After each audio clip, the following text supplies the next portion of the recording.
BRS MLA పాడి కౌశిక్ రెడ్డి నివాసానికి తన అనుచరులతో శేరిలింగంపల్లి ఎమ్మెల్యే అరికెపూడి గాంధీ చేరుకున్నారు. కౌశిక్ రెడ్డిపై అరికెపూడి గాంధీ అనుచరులు కోడిగుడ్లు, టమాటాలతో దాడికి దిగడంతో ఇరు వర్గాల మధ్య ఘర్షణ చోటు చేసుకుంది. పార్టీ ఫిరాయించిన ఎమ్మెల్యే అరికెపూడి గాంధీకి పీఏసీ చైర్మన్ పదవి ఇచ్చారని, తాను ఆయన ఇంటికి వెళ్లి పార్టీ కండువ కప్పుతానని బీఆర్ఎస్ ఎమ్మెల్యే పాడి కౌశిక్ రెడ్డి సవాల్ విసిరారు. ఈ నేపథ్యంలో అరికెపూడి ఇంటి వద్ద భారీ బందోబస్తు ఏర్పాటు చేశారు. ఇద్దరి ఇళ్ల వద్ద పోలీసులు ముందస్తు జాగ్రత్తలు చేపట్టారు. కౌశిక్ రెడ్డిని పోలీసులు గృహ నిర్బంధం చేశారు. కౌశిక్ రెడ్డి సవాల్పై అరికెపూడి తీవ్రంగా స్పందించారు. కౌశిక్ రెడ్డి కనుక సెప్టెంబర్ 10 గంటలకు తన ఇంటికి రాకపోతే తానే 12 గంటలకు ఆయన ఇంటికి వెళ్తానన్నారు.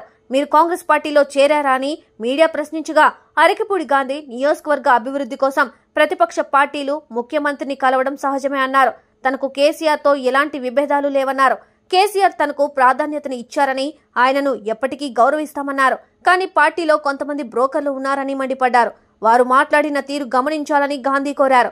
ఇక్కడ చోటు చేసుకున్న పరిణామాలను చూస్తుంటే కార్యకర్తలను ఇద్దరు నేతలు రెచ్చగొడుతున్నట్లే ఉందని స్పష్టంగా తెలుస్తోంది.